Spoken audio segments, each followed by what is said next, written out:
Good afternoon, everybody. Welcome back to Mythgard in Middle-earth. My name is Corey Olsen, the Tolkien Professor, joined as always by my friend Gryfflet, who stands with Eladon and Elro here, looking out over no man's land and towards the Black Gate, because it is time for Dagorlad. We have arrived, which means it's time promptly to leave, I think, because herbalists have other ideas. Oh, hey, Gandalf and Shadowfax. Huh.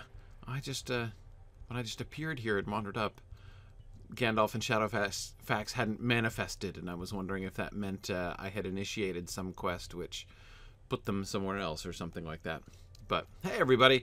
Okay, so I was just looking over my quests before we started, and I'm like, okay, great. I'm so ready to like start all these Dagorlad quests, and then I remembered that like we were sent back to Imlad Morgul by what's her face, our herbalist friend.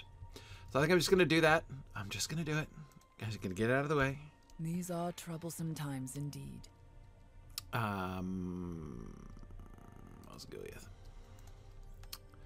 Let's just do it. But Wasteful Wanderings. We decided to go with that name because that is so much fun. The wasteful pun is just too good. So indeed, we are going to do some wasteful wanderings today. Momentarily. Just a little jaunt down to Imlad Morgul here. This at least was a quest that I received in the wastes. Even if it doesn't actually bring me to the wastes, but it's okay. We can come down here and do a second round of burning flowers. And then back up to the waste.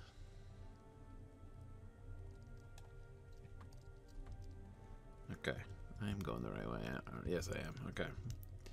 So the angle of this road, like I always kind of expect to be going due east from the crossroads. So the angle south of the road straight out of the crossroads always sort of throws me there for a moment. All right. Let's burn some flowers. Probably get attacked.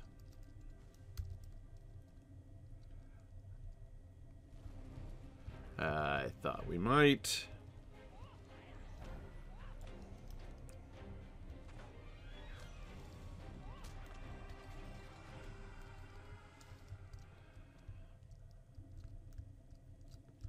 The really annoying thing about those guys is that I can't possibly get into stealth because, I've just, like, used a thing.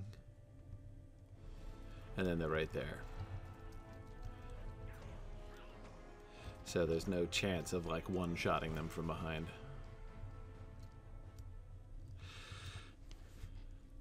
I have to say, though, also no use of getting into stealth right before I use them again. I have to say that the concept behind these attacks that I'm receiving, it's a really interesting concept, actually. Notice the implication, right? The implication is so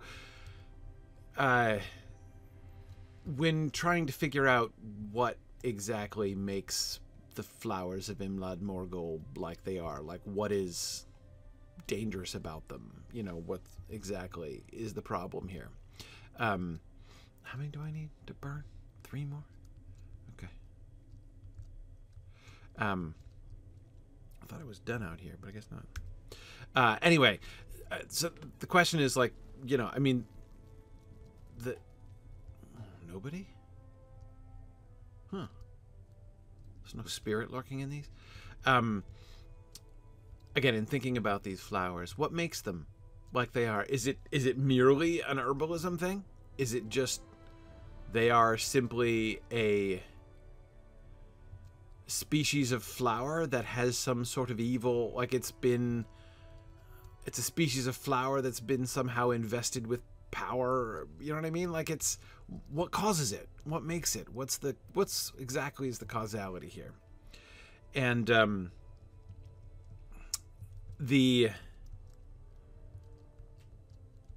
answer, which the game is implicitly giving, is that there's a spiritual cause to it, right? It is, the flowers are like this because, why am I totally unable to harm this dude?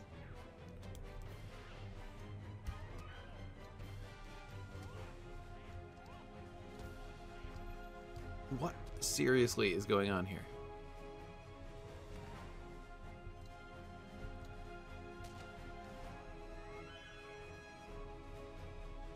Yeah, he's a little higher level than I am. But I can take him.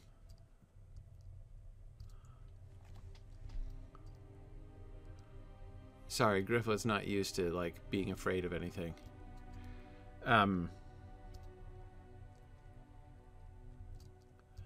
Yeah, except I wasn't missing. Well, whatever. Seriously. Guy doesn't know who he's messing with. Doesn't he realize who Gryfflet is? He's a legendary burglar.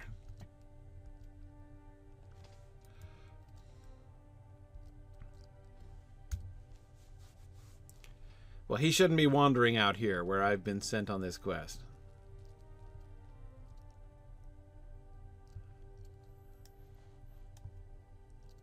Okay. Oh, there we go. I just had to wait for these ones to reset, I guess. I guess I can go back and report that there really actually are quite a lot fewer of these noisome flowers.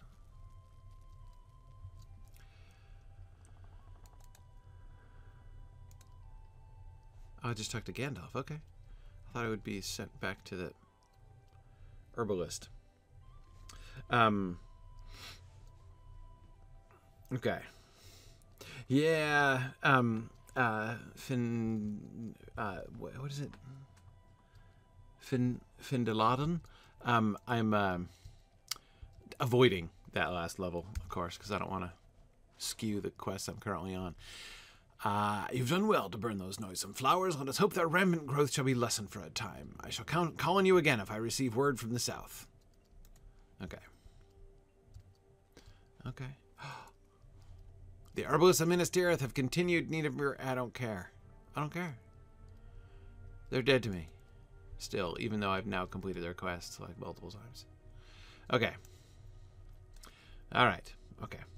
Good, good, good. Now, Dagorlad. Off we go.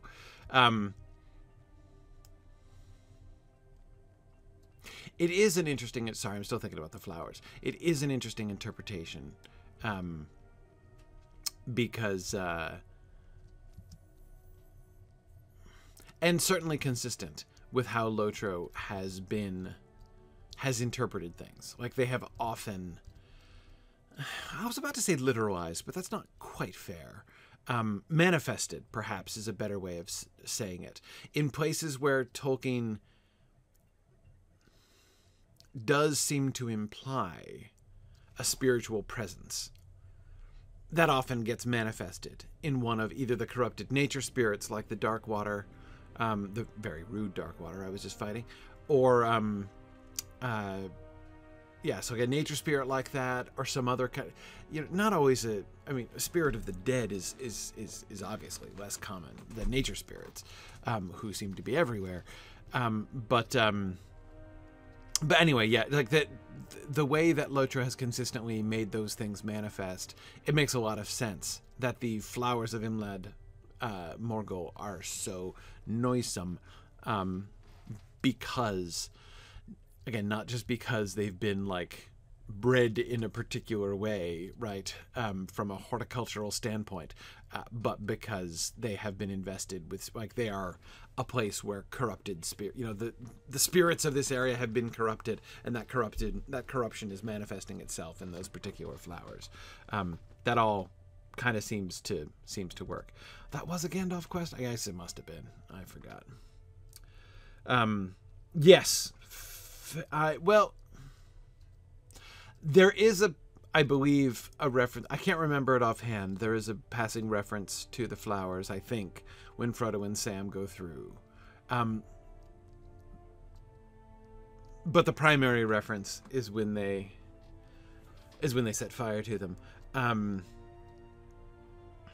But yes, if I'm remembering correctly, when they set fire to them, it's like, it doesn't describe them in detail at that point. It just kind of mentions them in passing because we've already seen them before. Yes, giving off a charnel smell. That's it. That's it. Yeah, exactly. They smell like carrion, basically. Yes. Let's see. Golasgil. Lord Elessar has asked me to do something for the men. I will do my best if my king wishes it. This would have been a task better suited to someone like Forlong, but alas, it falls to me. He is not mistaken. Gondor has lost much already, but we all know that if we do not act now, we will lose everything. What would Forlong have done? I have an idea. Gather the men from around camp and some kegs of ale. I was going to say, do you have to really ask what Forlong would have done? Then meet me back here. We will celebrate one last time before we march bravely into the enemy's maw. All right, collect beer and gather soldiers. Okay, I guess we might as well start in the camp. Hi, sir. I'm throwing a kegger over here with Golasgil, if you would be interested. Don't bring your friends, though. It's just you, apparently. You know, I'm not sure that this selectivism isn't going to be more invidious than not throwing a party would have been, honestly. But let's just imagine they're being told to invite all of the rest of the dudes around their campfires. Which is why we're being sent so selectively to, like, one dude. Oh, this guy. This hard-working guy who's, like, what, counting the beans in that sack or something? I don't know. I don't care how available this quest is. I already declined it. How many times must I decline it? Okay. There's the... Oh, I need 8 kegs of ale, I guess. It is going to be a largish party.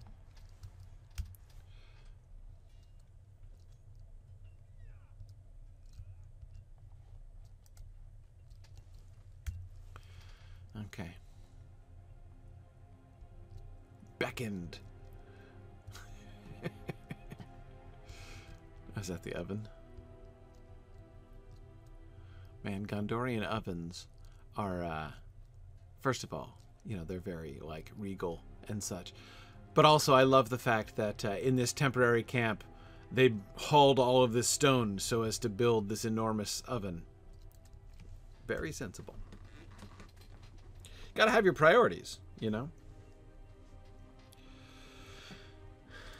So, Druid's Fire, I have to admit, I've always been nervous to perma-decline quests.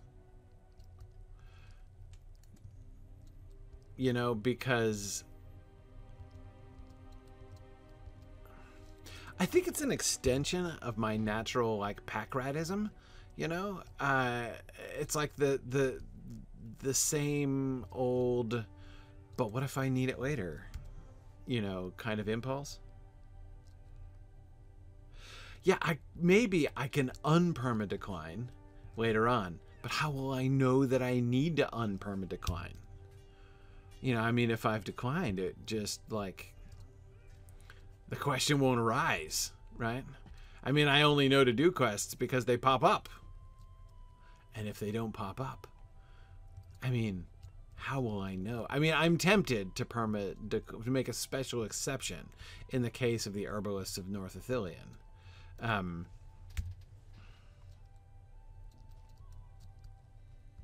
I think I've also vaguely, like, not trusted that it would just be for that character.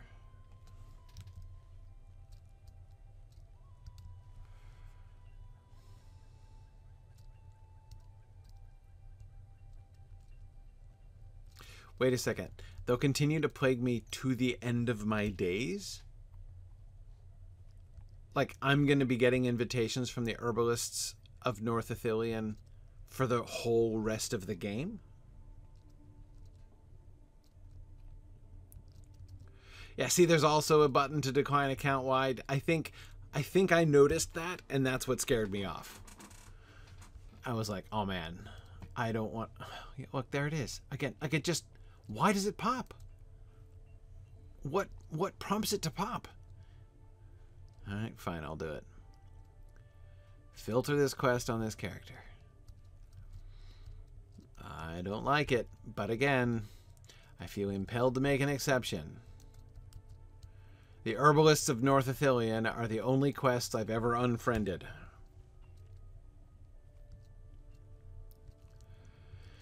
See, for instance, this is why, although I almost never do festival stuff, I also never filter those quests or anything. Because, if you're every 5 minutes in Ithilien or Dagorlad, that's indescribably obnoxious. That's a really bad call.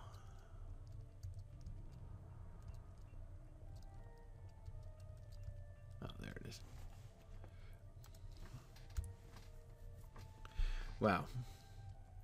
Okay, so it makes me feel better about making an exception in their favor, or their disfavor, perhaps one could more accurately say. But yeah, like I've at times been told to filter the festival quest, but like someday I might want to go to the festival quests, and then where will I be? Anyway, like I said, I dislike doing it. Isn't it somewhere up here? Oh, no, it's the other one. I'm looking for... Sorry. No. Okay, where's the, This is Take Heart, Men of Gondor I'm looking for. Oh, right, so it's just this purple cloud vaguely around where I am. So one more keg of ale. And then it's time for the party.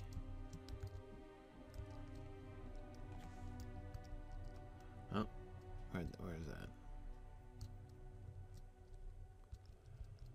It's upstairs here. Okay. There we go. Last kick of ale. Talk to Golasgil. Okay, no, private party. Okay.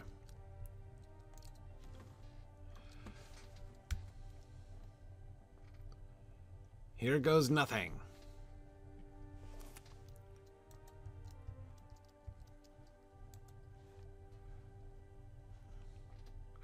Men, I have gathered you here for a toast. Gondor has lost many brave souls, and we must honor them, not with sorrow, but with joy. We will celebrate their lives and the bravery that saved Gondor from a wretched evil, and we will face this same evil with joy in our hearts, for we know we fight in their name and in the name of Gondor. A toast. For Forlong. For Gondor. Okay, I can't toast? How do I get the toast emoji? Or emote, yeah. I can cheer at least. Forlong had a song that he loved, and he was rather pushy about everyone singing it before the Battle of Pelennor Fields, as was his way. Well, now I too shall be pushy about singing it. Okay. I am sure you all remember it. He made sure of that. A song that makes the heart yearn for adventure. Who will join me in a round? When o'er mountain sun comes rising. Somebody whips out a lute, starts dancing. With stirring heart and restless feet, I'll find myself this home despising, and yearn for distant lands to meet. I love how more of them join on every line. That's really cool. I'll fly away, I will not stay, seeking fortune, love, and war. I'll fly away and further roam, but I will never turn back home. No, I shall wend back there no more. No more, no more, no more, no more. I can imagine this being done fairly rowdily. Oh yeah, everybody's into it.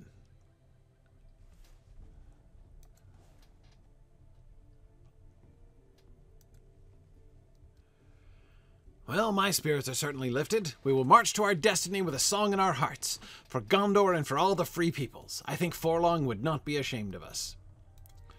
What better way to remember Forlong than by inducing drunkenness and revelry among the troops on the eve of battle? Who says no?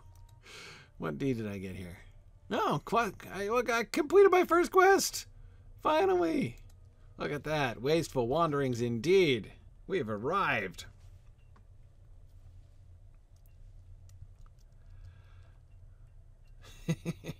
All right. Excellent. So, let's see. There's Daervunn on the north edge of the camp. Yeah, let me start the next line of the epic here.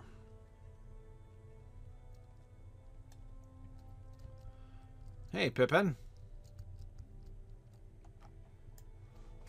What do you say, dude? This is the road to Mordor. No one could mistake it for anything else. It looks as I would have expected it to look, had I ever wanted to fill my heart with fright and my mind with unease at the considering, and I did not. Daervunn has had some kind words to say, concerning my courage, and I did not want to offend him by disagreeing, but I think he sees what is not there. If I were truly brave, would I feel so frightened at the prospect of taking this road? Certainly not. But Aragorn believes that we have to do this, and I have smarts enough to know that he is more wise than I am. If he says there is no other way, this hobbit will not gainsay him. This is the road we must take. I hear you, Pippin. But just because you feel afraid doesn't mean you're not brave, you see. This road will take us to the very gate of Mordor. It will take us across the blasted plains of Dagorlad to the very gate of Mordor, in fact. The men stir with restlessness, but they will obey their liege, whether he be Éomer or Aragorn. Others there are, too, who have joined this host in cause of allied friendship. If they have not turned back now, I believe they will never abandon us. I have shared words with Peregrine Took here, and he, too, has a courage about him. Are all of your people possessed of such bravery? Surely not. And yet those I have known seem to be cut from the same cloth as you, loyal and unflinching in the face of danger. Oh, shucks, Daervunn. That's nice of you to say. Okay. Oh, all the way already back to Aragorn? Okay.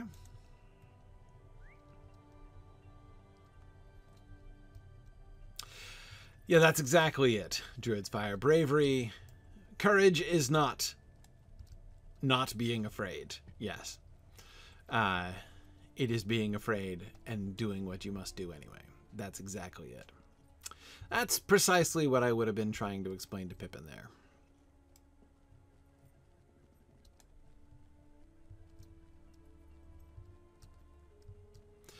Bravery is saying, my heart's right down in my toes, but we aren't etten yet. Are the men ready to march? What did Daervunn have to say? Are the men ready to march? Sorry. What did Daervunn have to say? Are the men ready to march? You repeat the ranger's words, and Aragorn nods grimly. It pains me that such a course is necessary, but I take satisfaction in knowing the great loyalty and courage of the men with whom I march.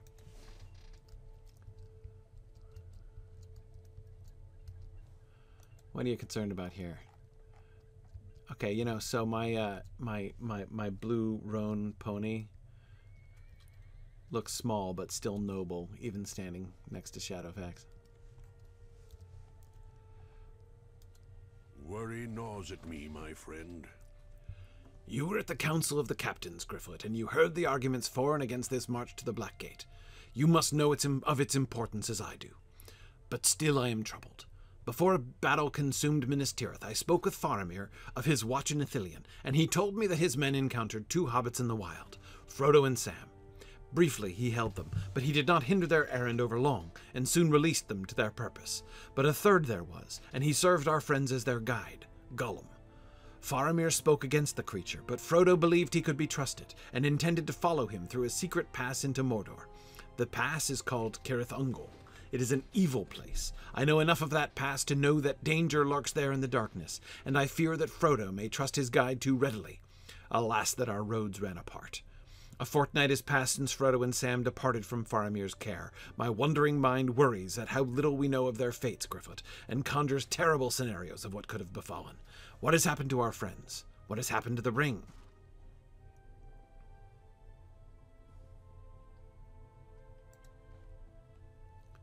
Session play. Oh, yes.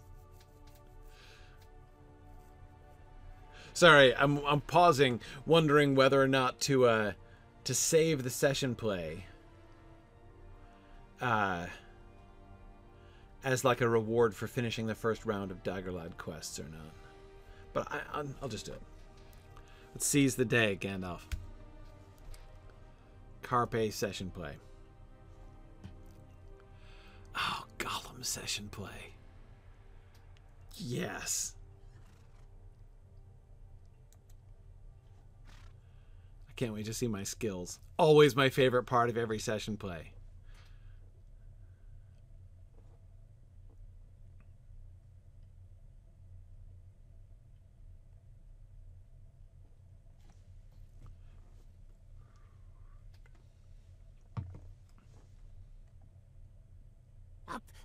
Up the stairs, Gollum, Gollum. And then the tunnel, yes. This way, good hobbitses, yes. Awesome. I have one skill. Murder. The hobbitses must die. They must die. Gollum. But not yet. No, not yet. Requires the breaking of the promise. Oh, man. It's the only thing Gollum knows how to do is murder. Oh, man, that is so good.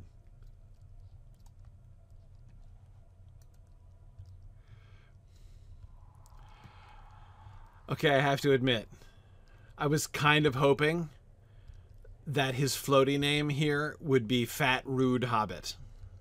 That would be kind of awesome. Oh, I can't. I want to go down to a better vantage point from which to see Minas Morgul. Oh, yeah.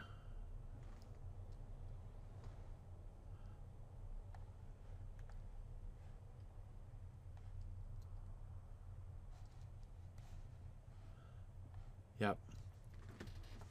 Notice how they've made Minas Morgul very like the Towers of the Teeth, right? You can clearly see the underlying Gondorian city structure and buildings, and then like the black spiky business, right? That's been superimposed on top of it. Yeah. Exactly. It looks like a mini Minas Tirith, but twisted and corrupted.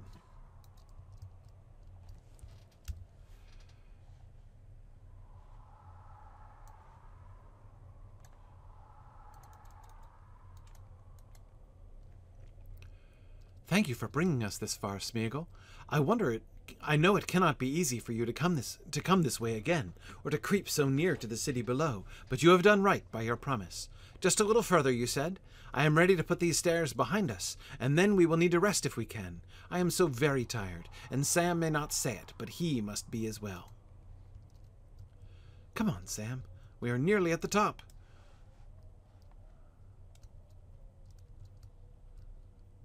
Is this a straight stair? It's a pretty elegant straight stair. Ah, I see. Look, they've taken a position. The game developers, I mean. So, one of the questions, right? Oh, hang on. I've had my full of stairs, Mr. Frodo. Me too, Sam. Me too. So, anyway, one of the questions is, who made the stairs? Right, the stairs of Cirith Ungol. Are they of Gondorian make? Or are they just like crudely cut into the side of the cliff? It sounds almost like the latter in places, right? Where the steps are so high and narrow they have to go almost on all fours and stuff.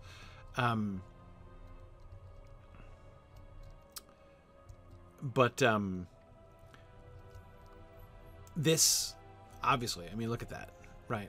These are Gondorian steps. And so, therefore, not described.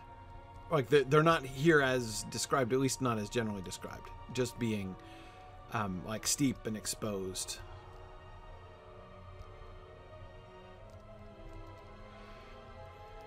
A tower. There's a tower above the pass. I don't like the look of that at all. Your secret way is guarded after all, Gollum. I suppose you knew that all along, leading us into a trap, are you?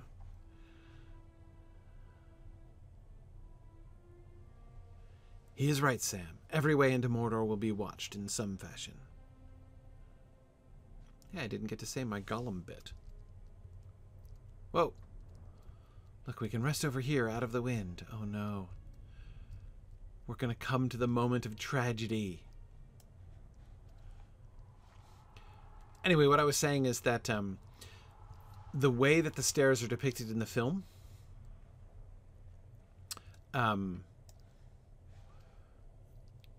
is closer to the description in the book than this. But this makes more sense, right? Both the book and the film kind of avoid the question, why are the stairs there? Who made them, right? And the game makes the decision to say, if there are stairs there connecting the Gondorian tower at the top to the Gondorian city at the bottom, the Gondorians would likely have made that stair, right? And so therefore, let's make them Gondorian stairs, right? It makes perfect sense. Yeah, Felaroth, it has that sense. Some parts of the stairs were just natural ledges that functioned as stairs. Yeah, the way that they're described as scrambling up them and everything. Yes, yes. Anyway, so it's a very defensible choice by the game developers, but it's an interesting kind of interpretive claim to make there. Yeah, JJ says, I can't really blame Sam for not thinking that all ways would be watched. He doesn't really have experience with mighty, suspicious realms with military force enough to constantly patrol every entrance. Yes, well, but at the same time, JJ, you have to also, as much as I love giving Sam credit for everything it's possible to give him credit for, one also has to give him credit for his suspicions as well. That is, he is prepared to think ill of Gollum, very prepared to think ill of Gollum, and that's a big part of why he reacts the way that he does, right? So yeah, we are coming up, of course, on Sam's greatest failure, the great tragedy of Sam's action.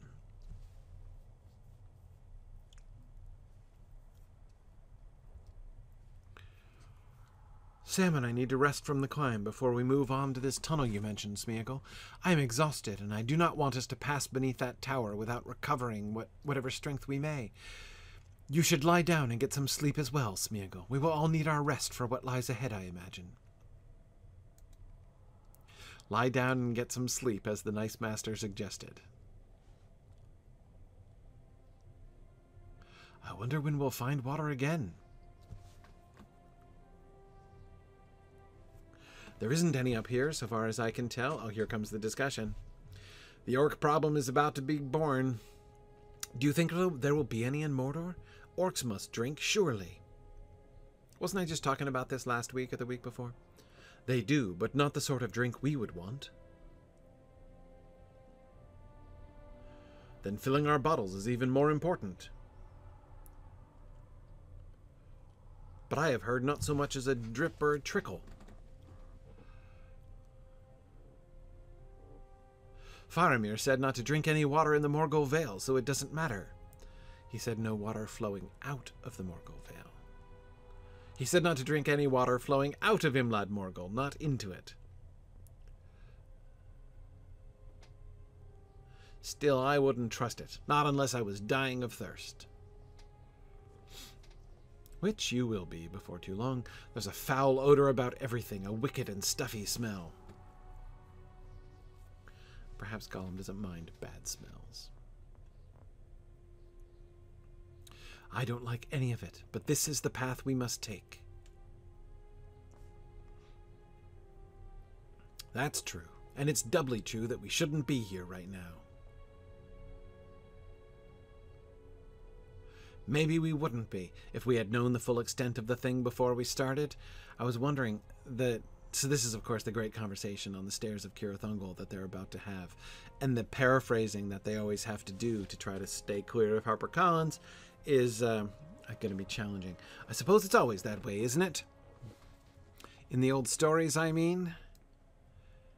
You may be right, Sam. I used to think that folk in those stories went looking for their adventures. As if their lives were a bit dull and they needed a bit of sport. But that's not the way of it at all, not with the tales that really mattered. Folk in those stories... No, oh, no. Were landed in them.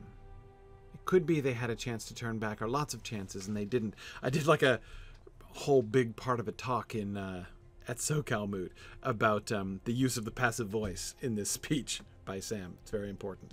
They were landed, and if they had turned back, well, we wouldn't remember them. We don't want to hear that they came back home and everything was all right.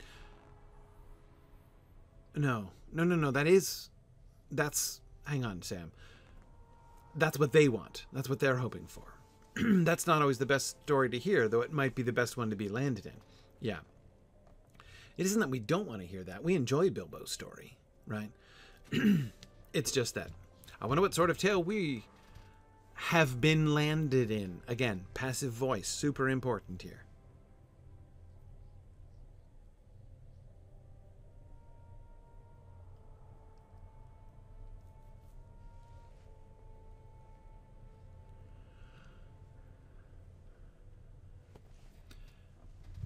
Right? And that's true of all the tales that really matter. You might know how it'll end, or guess that the ending will be happy or sad. But the people inside the story don't know, and you wouldn't want them to. Yes, it's about them being landed in, the story happening to them, the passive voice there, and them going forward. And not always to a good end. I mean, take Beren.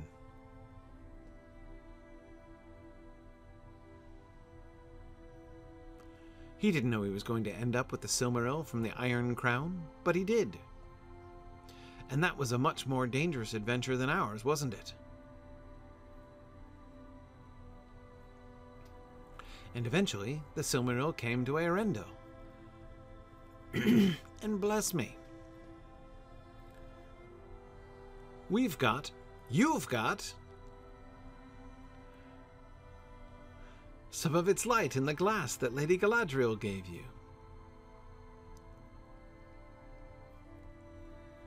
We're in the same tale still. Don't the great tales never end?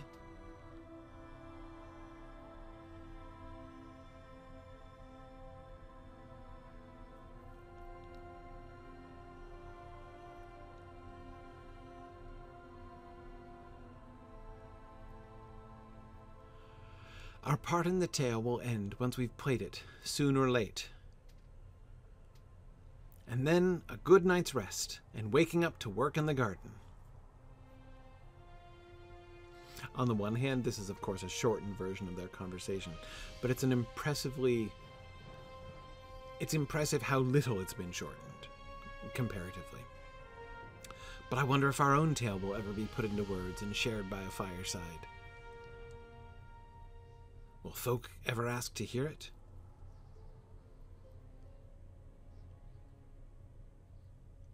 Will they say, "Tell us the one about Frodo in the ring"? Frodo was very brave, wasn't he, Dad? Well, that's one of my favorite stories. Yes, the bravest of the hobbits, and that's saying a lot. The famousest of all the hobbits.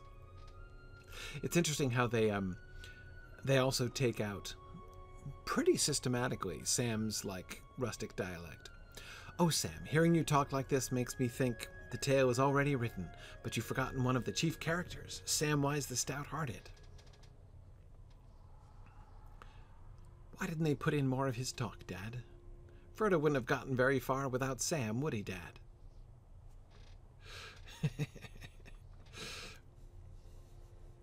Don't make fun, Mr. Frodo. I was being serious. So was I, Sam. So was I.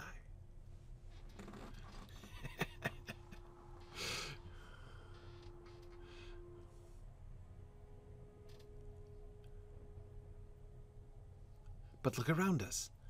This will be no one's favorite part, that's for certain. I guess I should lie down, because all of this was supposed to be happening. Precious. Yes, for a little while. We should get some rest while we can. That's true, sir. You catch some sleep, and I'll stay a watch. Ah, the tragedy.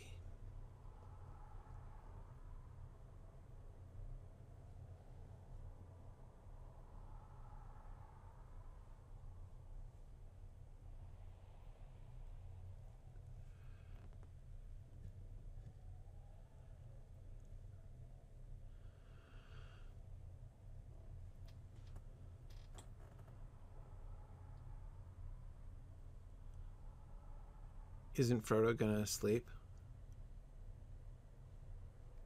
That should be enough.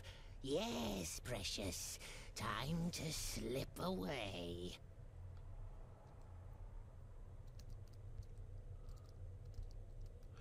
Frodo's so tired he's fallen asleep on his feet. Let's hope. Maybe he'll be lying down when we come back. Okay. Sneak to the east. Sorry, the UI alteration is always a little bit annoying. Towards the tower, precious. Okay. What do you want, precious? Leave me alone.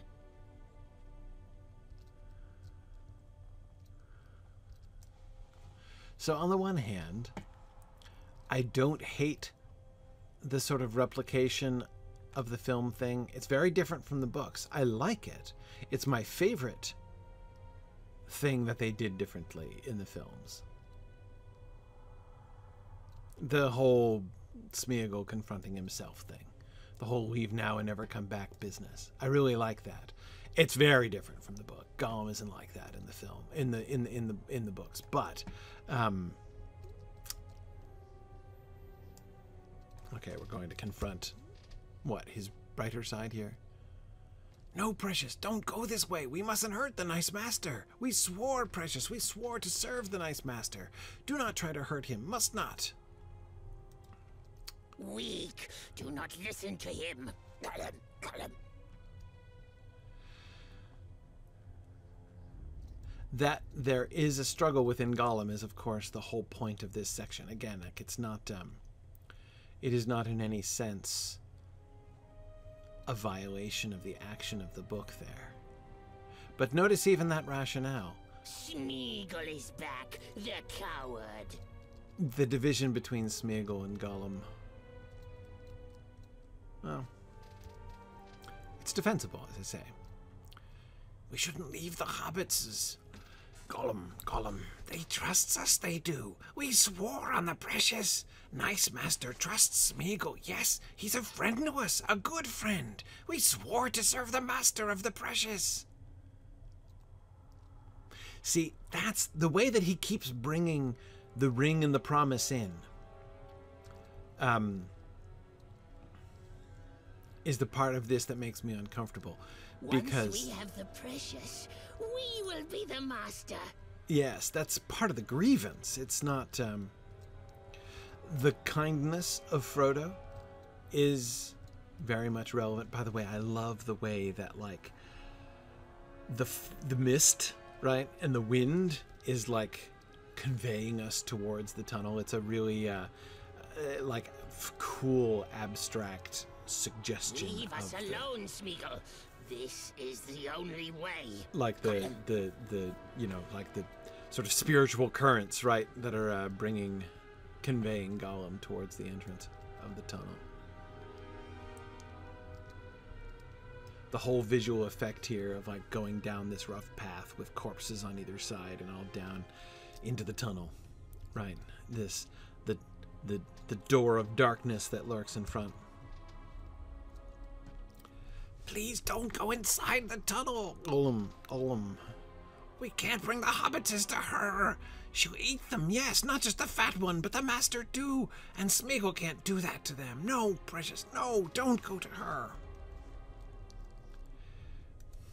She won't want the precious, though. No, indeed. Probably not. Cirith Ungol. Enter the tunnel, Gollum. Whose corpses would they be? Orcs, presumably? I mean, I think they're just bones. But yeah, presumably they would be orcs. It's also possible they're, like, ancient bones, I suppose? What is that?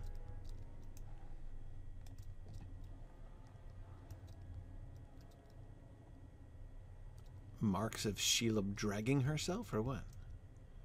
Those scratches in the rock are really interesting. I mean, very deliberate.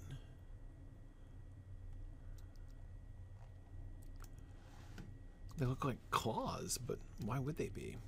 I mean, like claws for like a clawed paw is what that looks like. If I didn't know, I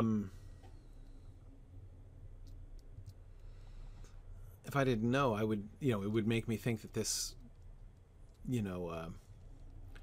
this cave was the lair of like a giant wolf or something.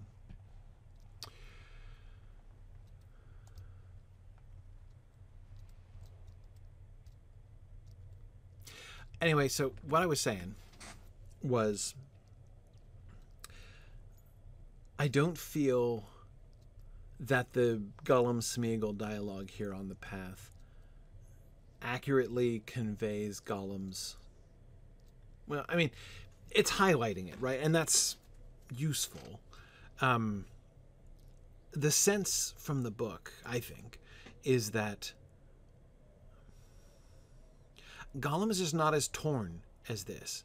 We're leading up to the moment where... Gollum is going to have his moment of repentance. But I think it's pretty clear that that moment of repentance is spontaneous. That is, it's not that it does not come, I think, as the culmination of him attempting to, like, having to repeatedly thrust down this temptation to kindness. I think that the temptation to kindness comes upon him very suddenly. It's not reluctance to do the evil thing. It is a brief flash of remorse that he has done it. Because he's just returned from what's about to happen. He's just returned from going before Shelob and worshipping her and promising her to bring the hobbits to her. And then when he goes back to the hobbits, he has a sudden surge of remorse about that. And that, as Tolkien has described in his letters, this is Gollum's last chance. His near repentance there in that moment is a moment where he almost... But again, I don't think it's merely the last chain of, like... His good impulses aren't this pestersome, basically. As far as I can see. Now what was the right way, Gollum? There's a map.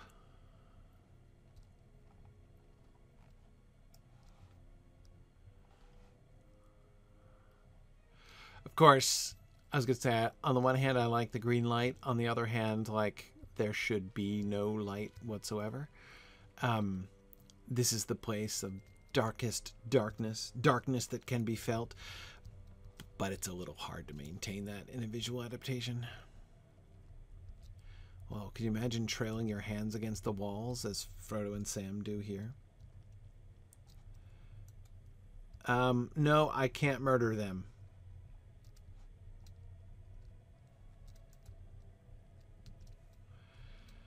Okay, see, find her, precious. Tell her what we have brought. Okay.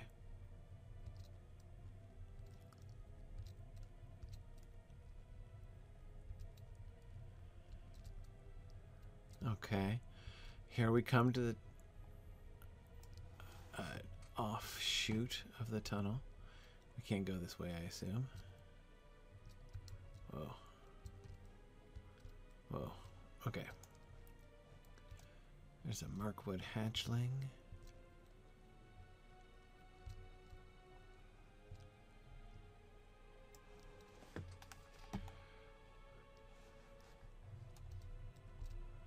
Let's see.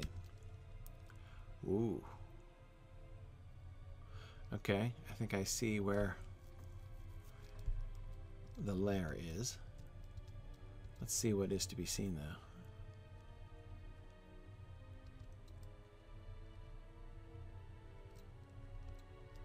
This way? No, not this way. Look at the perfectly round tunnel. Huh, interesting.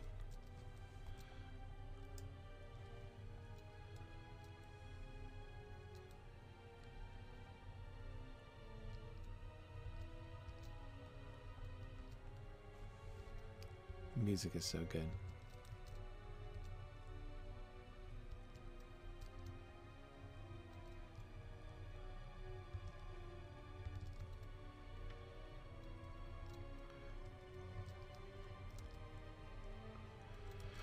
What's the word that Frodo uses when he passes by this next entrance on the left? He calls this the center from which all the what comes? Remhorchant,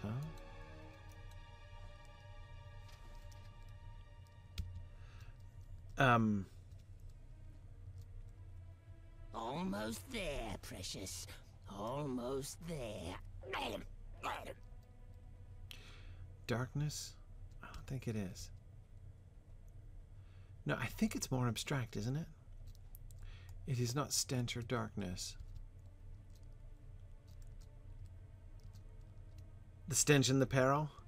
He does talk about the stench. The center... I wish I could remember the line. It's bothering me. I can't... I almost have it, but I can't quite come up with it. So now, here we come upon a really interesting game challenge, right? That is, the interesting challenge is that by this time in the game, we have faced hundreds, thousands of giant spiders. Some of them very, very large and impressive indeed, right? We are now come to Shelob, the greatest spider monster currently living in Middle-earth. But we've already faced some, like, titanic spiders during our wanderings to this point. So what do? How do you, as a game developer, make Shelob special and not just like... Surely you can't just make her like a little bit bigger than the others or something like that, right?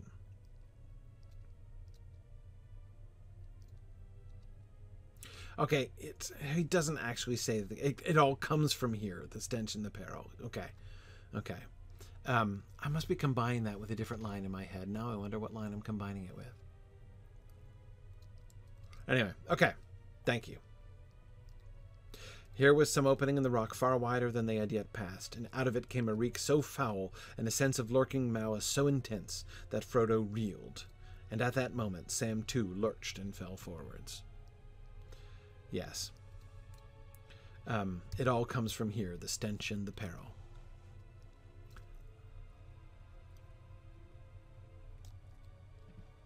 Okay, let's see. How do we handle this?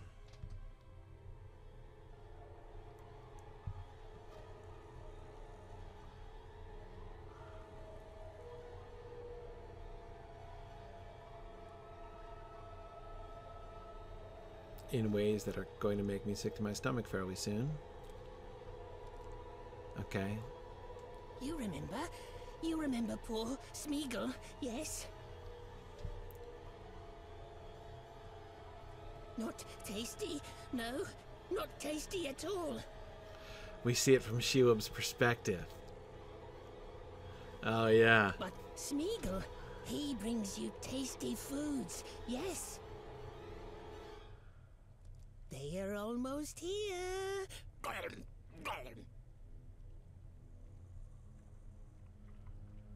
A gift, yes. A gift for you. And then we will be free of our promise. And the precious will be ours. There is no other way, Smeagol. No other way.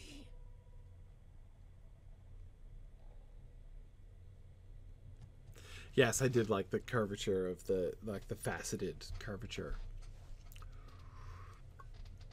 Yeah, no, exactly. The Shelob's lair is utterly dark. There is no light whatsoever. But of course, they can't show pitch darkness in the game. Both in video games and in films, pitch darkness does not really work well or for long. Where does the light come from is the famous question that you're not supposed to ask in most movies, right? It's one of the ways, there are many ways, but it's one of the ways in which it's like one of the kind of conventions of the genre that you're just supposed to go along with. Almost like the convention of who is the narrator and how does, he or she know all this, right? Sometimes that's explained within the story of a novel, but that's, and how did the book come to me? Again, sometimes that's explained. But often it's just one of the, sort of framing concepts of the genre. Okay. All right. What do you say, Gandalf? In my heart, I guessed that Frodo and Gollum would meet before the end. But I hope that Frodo does not trust blindly. If he remains alert to the possibility of deceit, perhaps he can prevent it before it leads our friends to harm. Or has it already done so? It has been 2 weeks since they left Hanathanun, and still there has been no word. If they fell prey to some treachery of Gollum's, surely we would have heard by now. Cirith Ungol. Mithrandir's voice trails away as his eyes search the horizon. After a moment his attention returns, and a smile briefly illuminates his features. I should not have given in to these fears, Gryfflet. The ring remains out of Sauron's grasp. Let that keep our hearts afloat and allay some of our worries. For if Frodo were betrayed to Sauron, I feel certain that the Dark Lord would make use of the ring at once, and we would know the end had arrived. That has not happened. The ring and Frodo have not been seized by the Dark Lord. Every step that Frodo takes toward the fire kindles our hopes. Oh man, I've got to undo my unfiltered quests again. See, these are quests I'm, totally not filtering, you see. Plus, they only come up, upon entry. Not every 5 minutes. My thoughts are also with Frodo and Sam. And I fear for their safety in the company of Gollum. But I agree with Mithrandir that they must still be alive, for we would know if Sauron had the ring. But my reasoning is not that of the wizard. I traveled with Frodo and Sam for almost 4 months, and we had many adventures and braved many dangers. And even after so many shared hardships, I think Master Gamgee had only just begun to warm up to me, and perhaps did not yet entirely trust this Strider. He will not take his eyes off Gollum, even if Frodo perhaps will. I do not think Gollum will be able to take advantage of our Samwise, even if he thinks he can. They will be fine, inasmuch as any might be whose misfortune it is to journey in the Black Land. I love the delicious irony of this statement, right? Aragorn puts his trust in the wariness of Sam, right? In the distrust of Sam. And of course, it's the distrust of Sam that is going to lead to the tragedy of Gollum's sort of thwarted moment of repentance.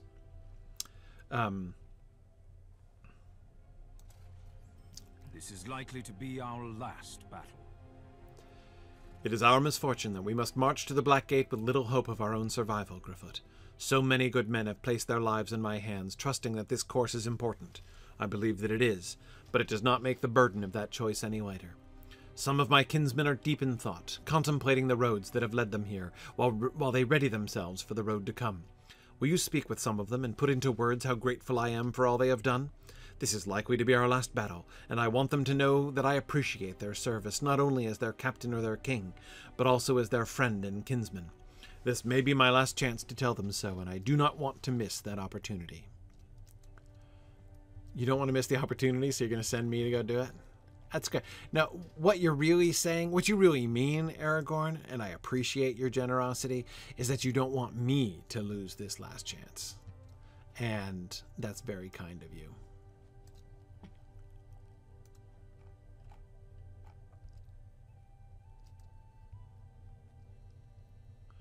If I back away, will you think of home again?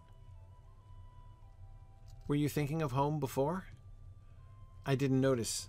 There was something that was appearing behind you. Our journey has been full of hardship. Once I spoke to you of my travels, Gryfflet, of my adventures in the wooded lands of Enedwaith and the rocky heights of Thror's Coombe, but they are dwarfed now by the memory of these last few weeks. From the dungeons of Isengard to the fighting on the Pelennor, our journey has been full of hardship. My mind turns now to my home, to Suri Kaila in Forachel. I do not think I will see it again, but I am at ease knowing that I have done what I can for the snowmen, and they will persevere as they have always done.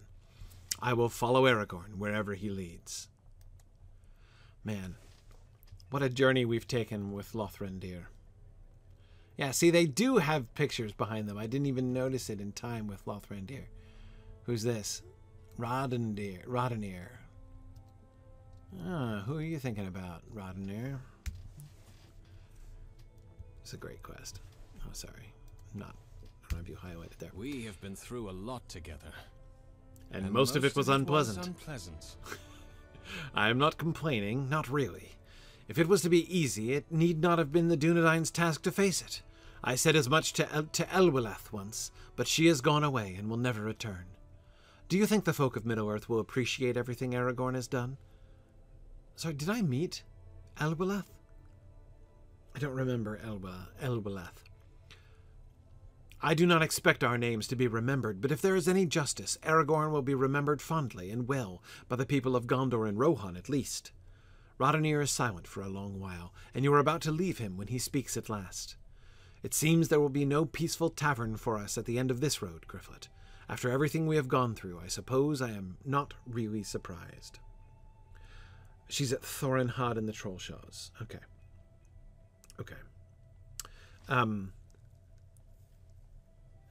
Edith, thank you. Lothrindir, the picture behind Lothrindir was the tent from Forachel and one of the citizens. That's why I didn't notice it, because from the distance I thought there was just a tent behind him. I mean, we're in a camp, right? So it didn't strike me.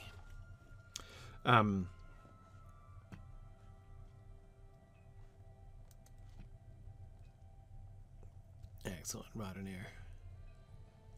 Whoa.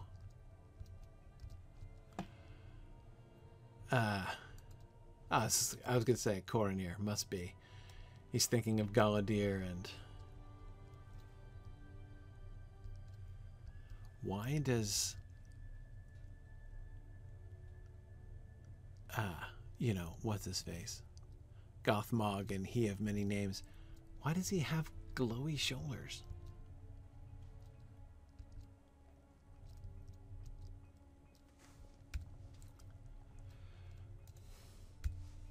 I am not afraid of Mordor, or its Black Gate. I watched the departure of the faint-hearted, Gryfflet, and I felt no scorn for them, though there was a time in my life I might not have understood their choice. I see their path, too, was in service of the host of the West. Our own road takes us to Mordor, for we have the courage to go that way. I am not afraid of Mordor or its Black Gate, neither am I afraid of the Dark Lord or his armies. I am not afraid of Mordorith, no matter what he names himself. I am not afraid of death, for I have lived a life enriched by friendship and laughter, and I know that endings must always come, soon or late. I am made strong by the love of my friends and the memories I carry with me, and no orc or wraith or beast can conquer that strength. At long last I am at peace, Gryfflet. I will follow Aragorn to the end with an unburdened heart.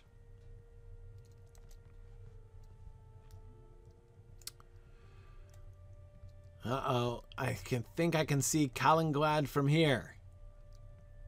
Somebody is thinking of the Lake Maiden. I wonder who it could be. Calanglad, she's not into you, man.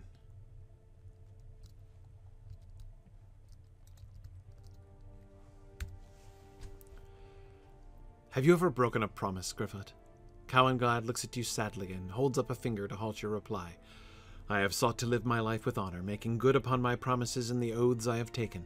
I have sworn an oath to aid Aragorn, my chief, in all things, and I have done so as best I could. That oath has taken me far from my home and to the very doorstep of Mordor, but my heart remains on the shores of Lake Nanuilial. I promised to return when my duty to the Southlands was done, but it does not seem that any of us will return after all. What were the words of Gwyndeth? That the return of Elendil's kingdom would be worth some measure of sorrow? Did she speak the truth? I do not know even now.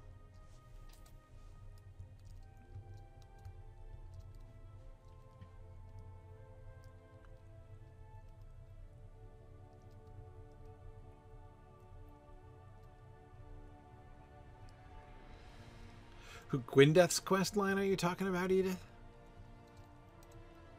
How she demanded respect rather than earning it?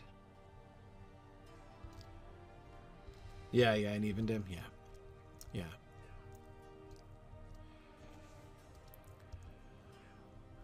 Oh, is that all of them?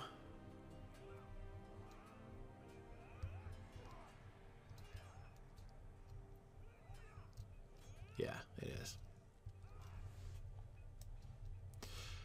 It's funny. Coronir, of all of the Rangers, almost all of the Rangers, he's one of the ones whom I retain the strongest memory of meeting. Like, I can picture the tent in Angmar in which we met Coronir. I don't know why I remember him so specifically. Where, like, Radanir, I don't recall. Like, I wouldn't have remembered that he was in the Trollshaws. Oh boy, they're all thinking about girls.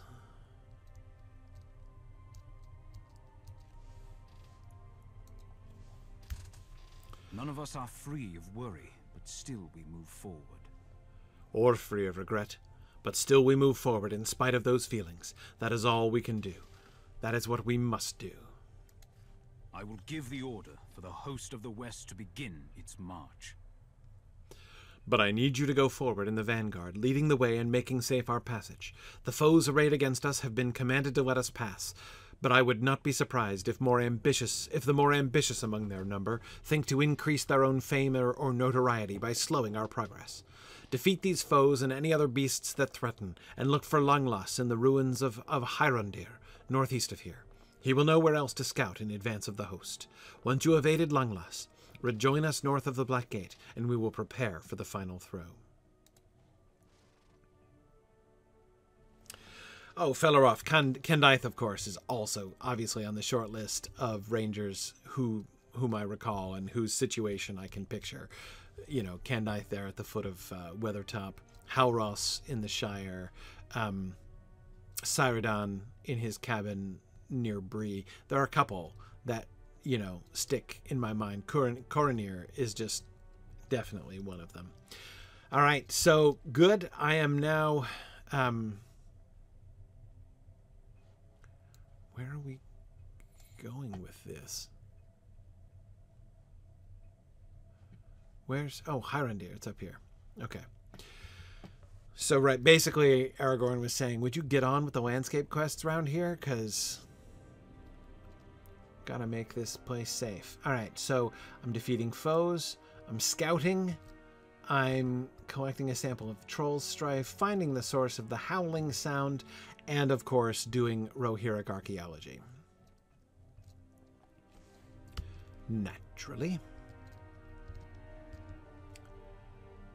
Oh, the howling apparently is up over here, so let's start over there. Hey there, Pippin.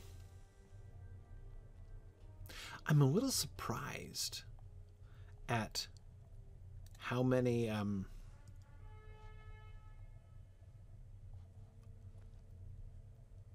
on a second. This bear starts a quest, so I might as well.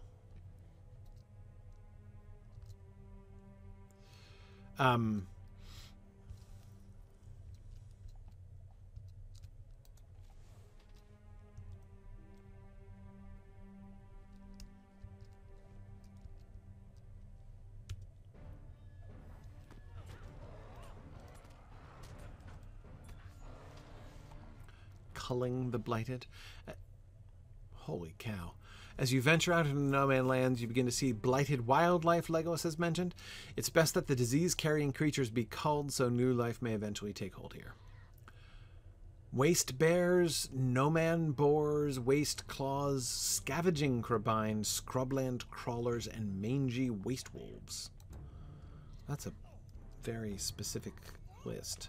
So it's sort of like the kill 20 mobs quest, but just like a very great deal more specific. Okay.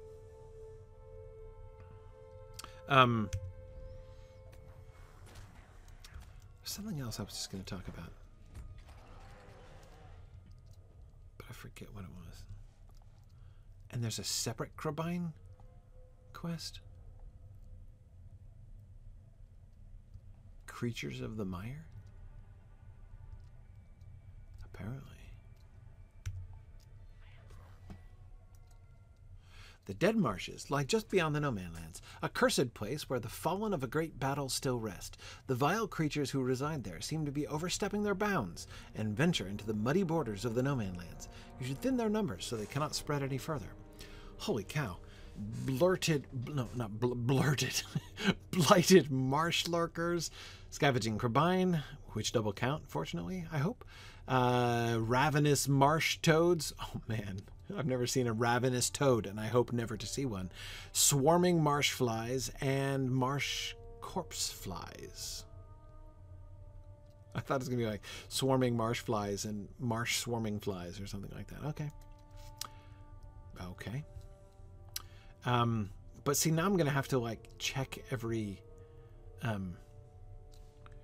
mob, you know, to be like, excuse me, do I have are you part of my complicated list of... I remember what I was going to say, and that is there is a very remarkable number of ruins out here. This place is chock full of ruins. But I suppose it makes sense. See, Dagorlad is interesting. Because on the one hand, places like, you know, like Minas Morgul, right? Take Minas Morgul, for instance. Minas Morgul is...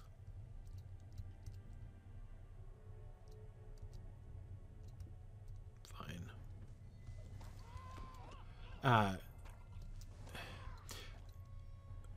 There's the memory, right, of what Minas Morgul was before it became Minas Morgul, right? There's talk of Minas Ithil, but Dagorlad was always Dagorlad, right? I mean, like within the context of the story, you know, there's no... Within the story, there is no memory of Dagorlad ever being anything else. But of course, if you think about it, it must have been something else at some point. It only became Dagorlad with the battle. The battle... How many boars do I need? Oh, bunches. Might as well get those two standing right next to each other then. Yeah, it only became Dagorlad when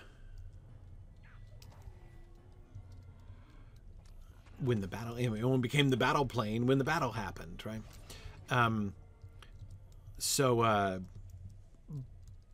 But the Gondorians would, like, Minas Tirith was built prior to that, right? I mean, Minas Ithil was built prior to that. So we are being, these ruins invite us to imagine what this might have been like before this land was wasted. And that's very interesting. Okay.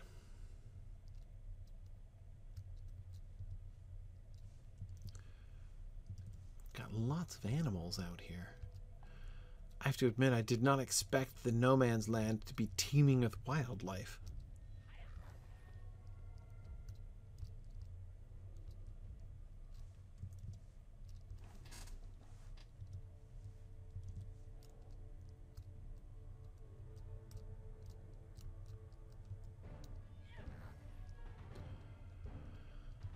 Okay, can I get this Kraban without aggroing the bear? I wonder.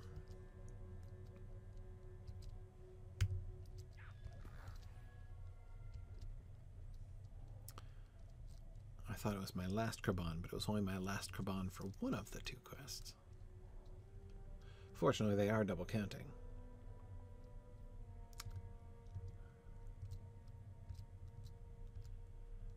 Okay. I think I'm making good progress on my, slaughter the fauna quest. So I still have one more claw, and then 3 crawlers. Have I been overlooking the crawlers? Yeah, the map certainly isn't going to help me all that much here. What's my red quest? The remnants of the Eotheod?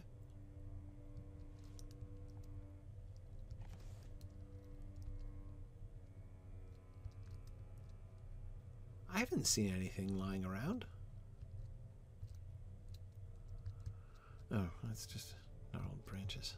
Okay, hang on. Let's finish the Crabine.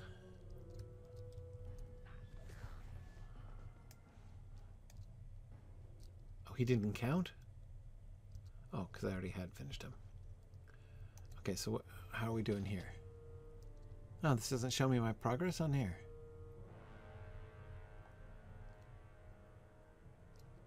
Oh, no, it does. Because the Crabine are gone. Okay. Alright, so those things are all closer to the...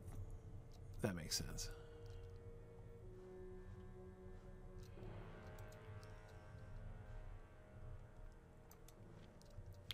Alright. So, wait a second. If I'm in the archaeology zone here...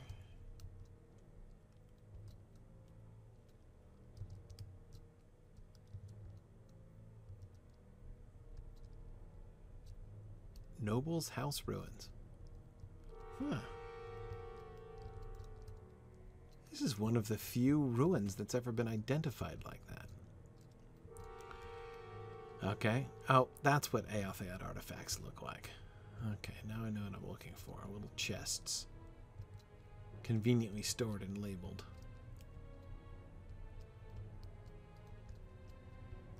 I assume a lavish Dagorlad quest is a scholar's crafting item. Okay. I am trying to be good. I'm trying not to get distracted. I'm also trying not to cross the streams. It's Narnian's job to figure out what ruins are.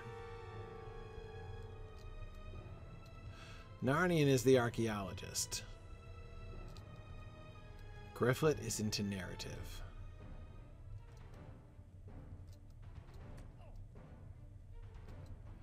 Oh, something seems to be attacking me. I wonder what it is. Something is shooting me?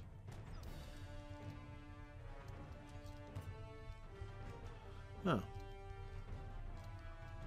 A hidden Mordor scout, huh?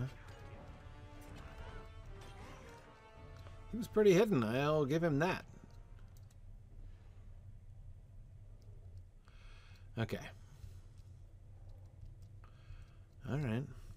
Well, did I get all of the... Yes, I did get all of the Éomer artifacts down here. So let me go up the hill and look for the howling sound. There's also more foliage. There's more flora and fauna than I expected in the No Man Land. Hi, Boar, are you howling? Or have you seen anyone who is? Oh, hang on, there's a claw. I need one of those. For my collection. Seriously, these quests do make me feel a little bit like a collector.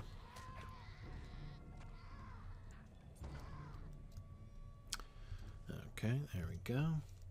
All I need are scrubland crawlers now. Are those like millipede-like things? Yes, I always overlook those. I've probably walked right past a whole ton of them.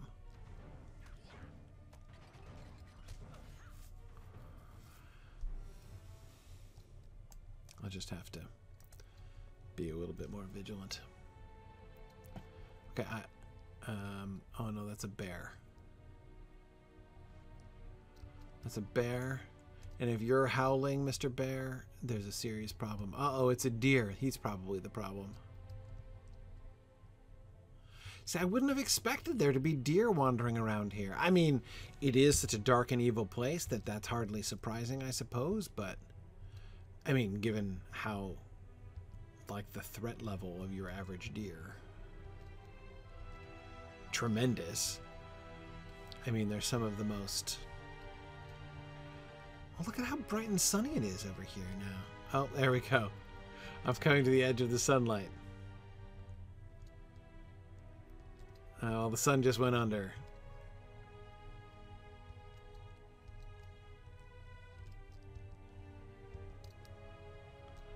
Okay, no, where's the howling thing? I've not made any howling progress.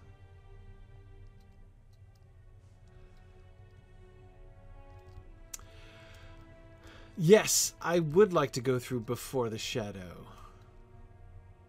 But I'm still, like, you know, invested in the shadow itself here. Okay. Oh, hang on. Hang on. What's this? Oh. Hey, are you howling? Who's howling? You have found the source of the howling sound. It is not a fearsome beast at all, but a scared and possibly injured hound. Does he belong to the Rangers? You should try to calm it down, and then return to Mablung. Shh, it's okay, little boy. Faroth. Do I know Faroth?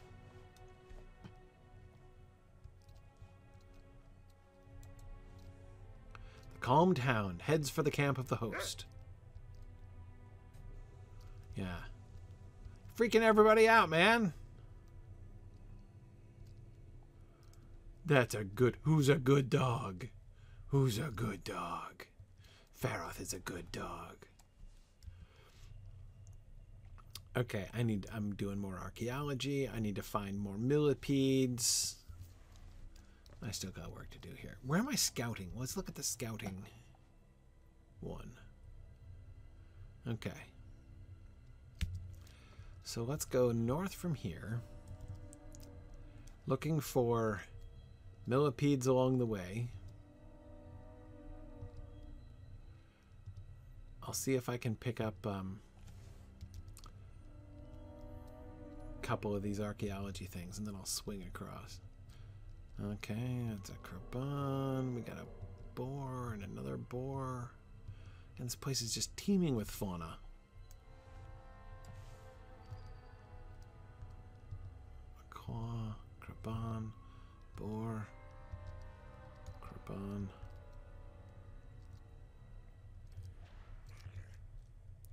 Hidden Mordor Scout. The only thing I haven't been instructed to hunt.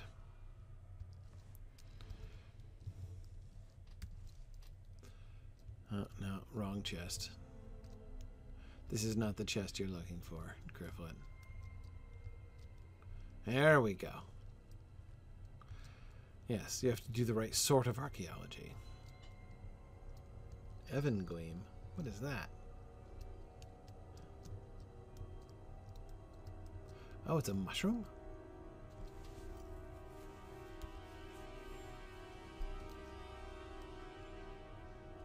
Oh. Fine. Herbalist stuff. The herbalists are dead to me. Okay, no more mushrooms. Don't care. Besides, who would eat mushrooms growing here? That's disgusting.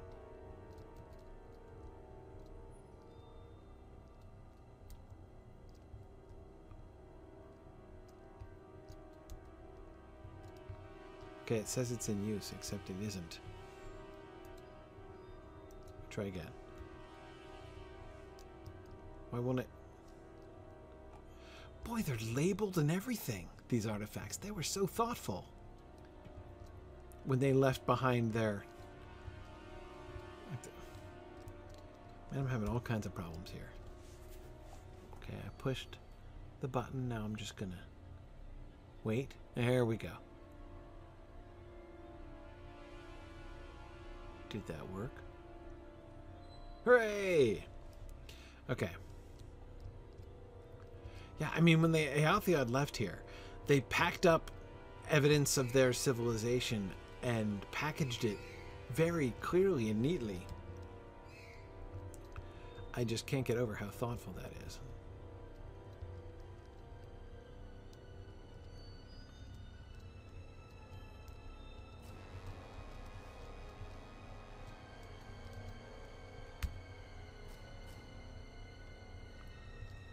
Okay. Oh, look, I'm really close to that scouting point. I didn't even notice it because it was in the midst of the Eotheod stuff.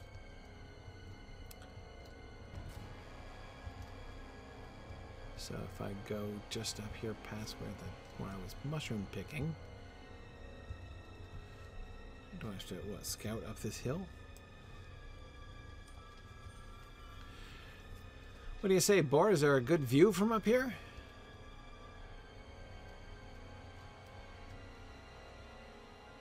Oh, that orc seems to think so.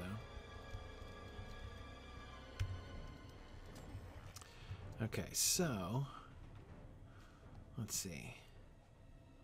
There we are off towards the Black Gate. That's wherever. What is that other place? Hierondir, right up there.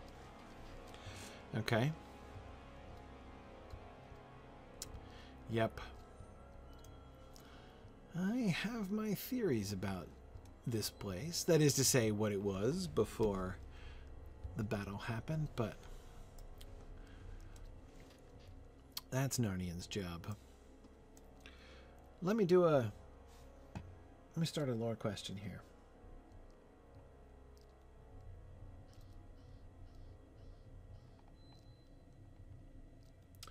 Let's see. Tomas has a really interesting... Actually, hang on a second. Ilmania, let me answer your Gollum question. She says, I've always been curious why Gollum is so trusting of Frodo, considering his story with Bilbo in the Ring. Does Gollum like Frodo simply because he's kind to him? Yes. That's the answer. I think so. I mean, he doesn't trust him. He hates all Bagginses and continues to tell himself this, right? But, so it's not that he, you know, likes Frodo or is fond of him, right? But, there we go. But yes, Frodo is kind to him. The relationship between Frodo and Gollum, as it is established in Book 4, I think is really interesting, because it's completely fraught from the beginning, Elmaniel, just as you suggest. There is no sense in which Gollum, you know, is like predisposed in Frodo's favor, right? Far the opposite. And yet Frodo kind of wins him over. And yet it's not just that Frodo is universally kind to him. He responds to Frodo in part because of Frodo's authority and being the master of the precious.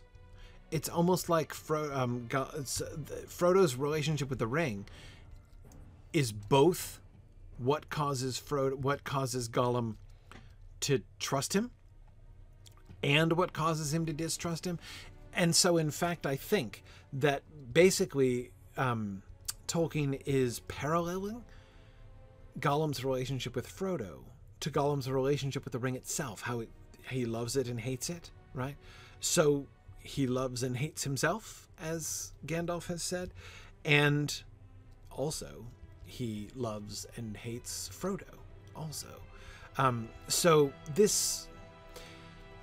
the way in which Gollum's mind is conflicted, which again is not the same as the whole split personality thing that, that the film does, as I said.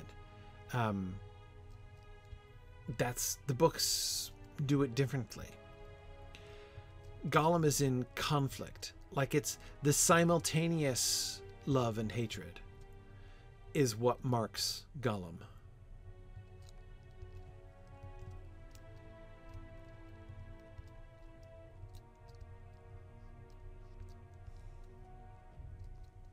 Hey guys, see anything?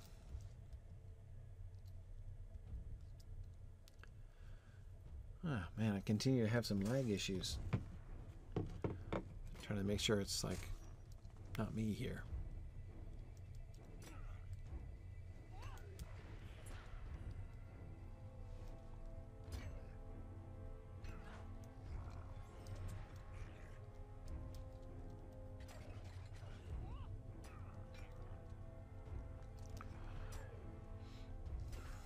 I don't know if I'm explaining that clearly enough. That is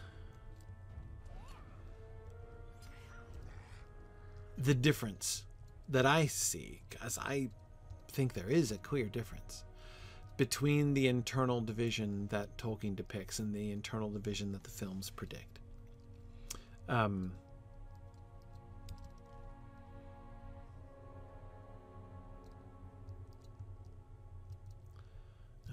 Let's swing down this way towards the Dead Marshes and then go north from here, circling up into those other ruins, because then we can come back down to Langlas, I think.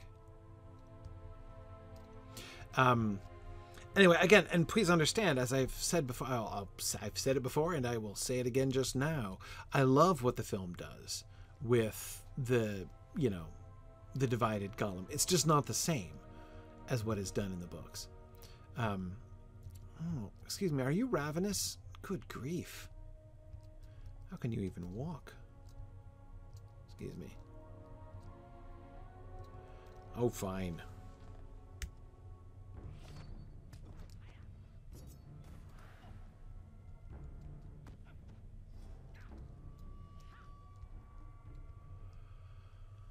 Okay, I guess that counts as one. Do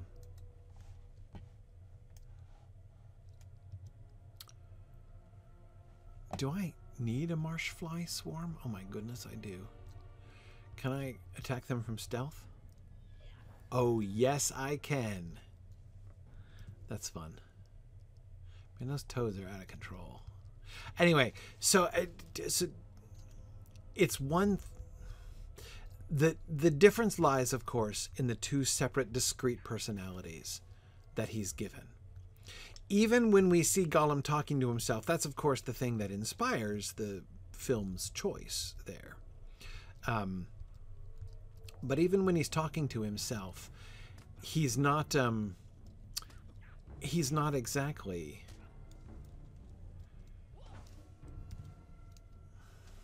He isn't exactly it's not a split personality situation.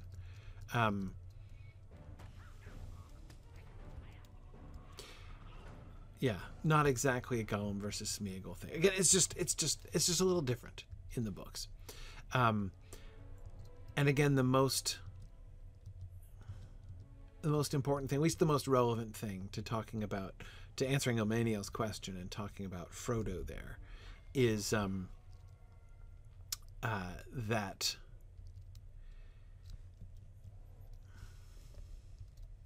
he is torn between love and hatred, desire and hatred, and this absolutely applies to Frodo.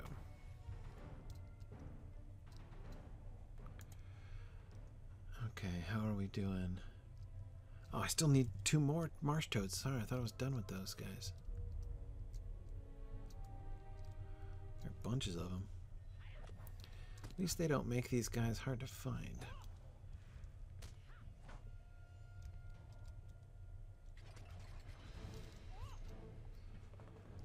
Okay.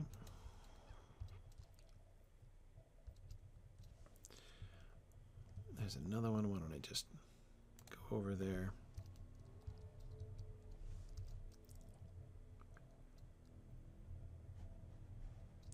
Yeah, okay. Ilmania says, I wonder if Sam had treated Gollum differently. Would Gollum feel different about Frodo? He'd respect his authority still, but would Frodo appear just as kind if Sam was also kinder? Yeah, I see what you mean. It's like, I mean, that sort of, in some sense, the contrast sort of helps.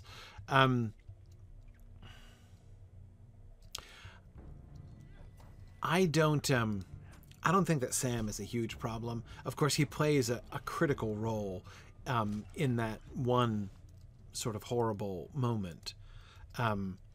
Because, of course, Sam's actions and words are not horrible or hard to understand, right? His reaction is entirely natural and in many ways perfectly appropriate. The real tragedy of the situation is that Sam is not wrong about Gollum. He's not at all wrong about Gollum.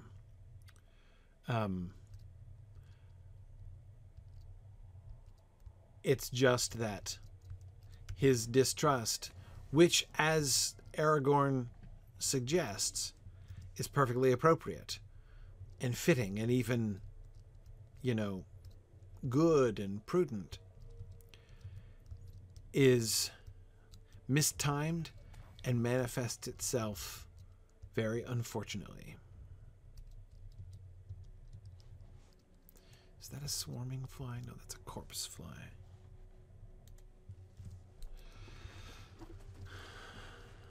I don't know how to recognize the 2 different kinds of flies at a distance. Oh, there's the... Oh, it's the swarms. Okay, sure. Okay. So I've got 2 more swarms. I see. I was ignoring the significance of swarming used as a present participle there. Ah, there's an Avank. I was wondering when I would see one of them. I thought the marsh toad was one. Original when I first saw it. Its hugeness and the horns and everything.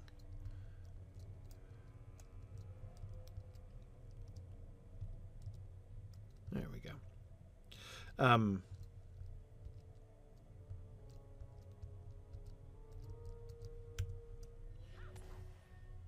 Let's see. Would the quest still have succeeded if Sam hadn't completely antagonized Gollum? Yeah, it's not his...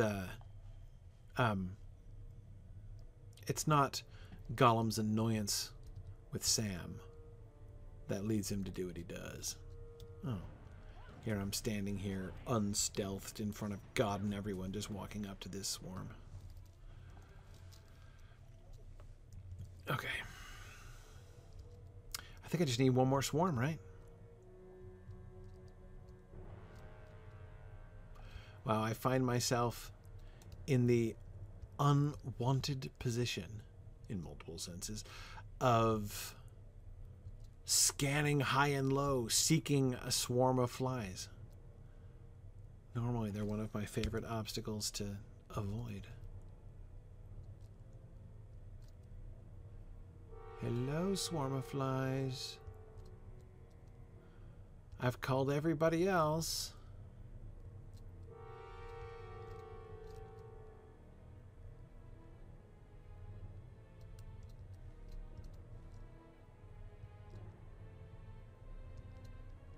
Oh, there's one.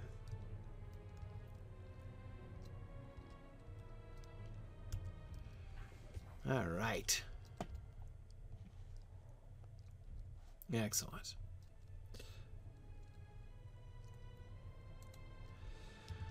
Okay, now I just head inland. How am I doing on my archaeology quest? Oh man, I still have 13 more of those puppies to go. Okay. But I think this is the last of the first round. Oh, and it's just about time to go. Maybe I'll try to complete this one, and then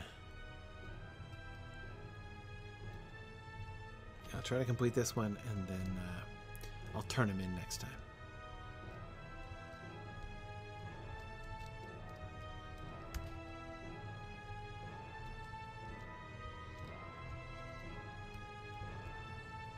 Not interested in Mornweed. Give me the artifacts, man. Just the artifacts.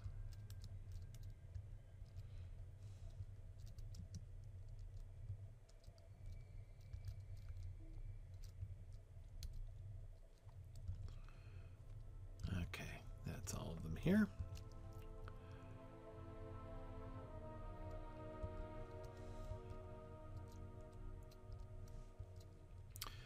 Definitely more of both flora and fauna than I expected. Ah, that must be the ruin I'm looking for.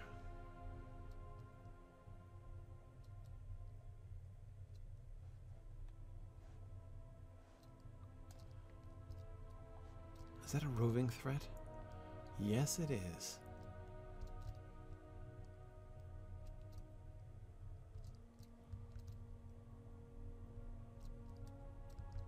You just mind your own business, sir. I'm just going up to this ruin here. Not seeking any trouble from the likes of you.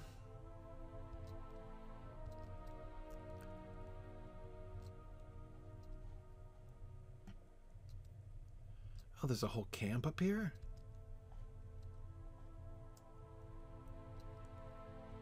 That's inconvenient. I'm probably gonna get sent back here. I'm just here looking for artifacts, guys. I'm not looking for any trouble yet. Got some even gleam and some... There we go. Oops. Hey.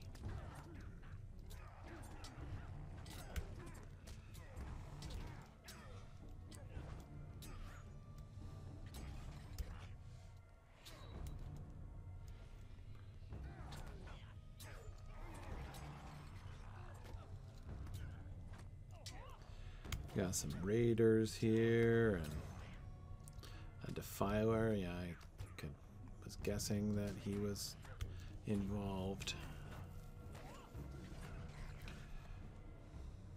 Seriously, I'm just after the artifacts. Okay, no.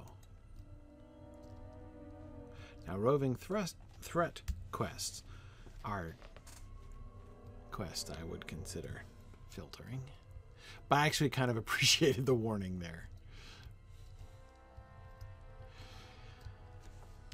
Okay, there's still more here, right?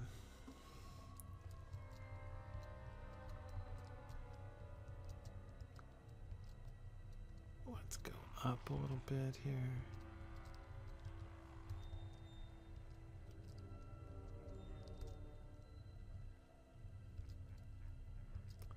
Ranger catch. What's that about? The Rangers, they buried stuff here too? New deed? Not interested. No, you see, Gryfflet has his limits. They can be hard to spot at times. Gryfflet's limits, I mean.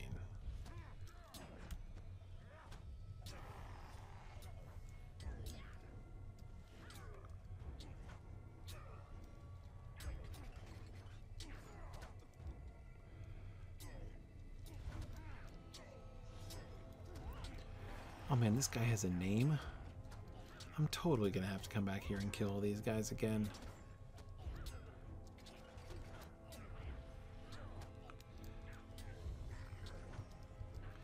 I blame Éomer.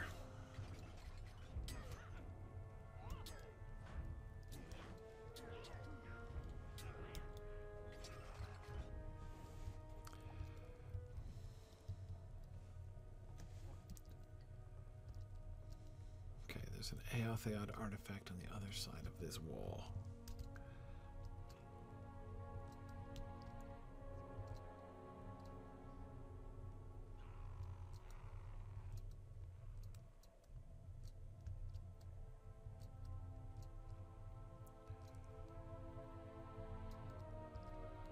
There we go.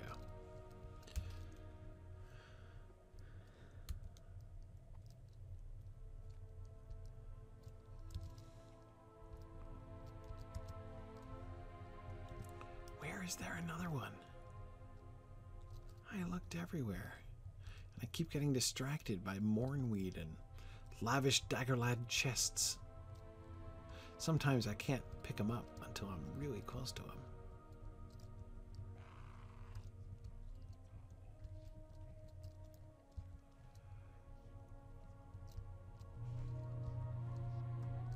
There it is. It's outside the wall.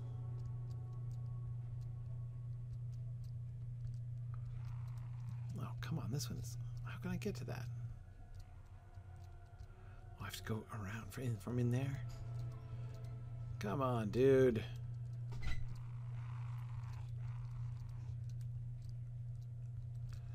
Okay. Yikes.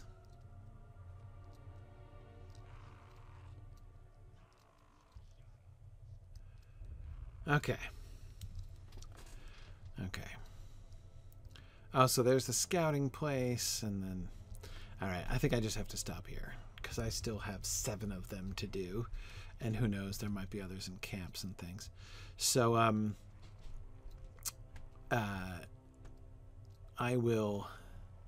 finish this up next time. So we're almost finished with the first round. We got to do an awesome session play, which is really, really cool. We'll get the second round of quests, and then that may end up pushing us up to Horondir as our new base from the camp. And I think it's just going to be, right? We have first the quests around the camp, and then there's... Oh, clearly Horondir is going to be a quest center, and then the Slag Hills, right? Okay. Okay. Very cool. All right. Excellent. Very cool. Okay, so we'll pick this up next time. More Wasteful Wanderings. And I should be here next week. I'll miss the week after that. I'm gonna be. It's been several weeks in a row that I've not been traveling, which has been great fun. That's gonna come to an end fairly precipitously, because I've got next week, and then the week after that is Mythmoot. So I'll be in Mythmoot. If you haven't signed up for Mythmoot, definitely invite you. Mythmoot is a wonderful time if you can make it. Leesburg, Virginia. It's our big Signum gathering of the year. So invite you to come down there. But anyway, I should be back the week after that, and then I'm going to be away like every other week for a while. A lot of family travel for me at the end of basically into much of July. I'm traveling much of July. I think I'll be missing. I think I can only do 2 out of the next like 5 weeks essentially after today, but one of those is next week. So I'll see you guys then. Are we doing a Lotro session during Myth Moot? I think we are. I actually didn't even remember to ask this year. Normally we do. So we'll see about something. Thanks very much, everybody. Stay tuned for Druid's Fire, and I'll see you guys next week. Bye now. Thanks for joining in on my rambles around Standing Stone's brilliant digital adaptation of Tolkien's world. If you enjoy these adventures, please consider supporting this and other entertaining educational programming by donating at signumuniversity.org/fund.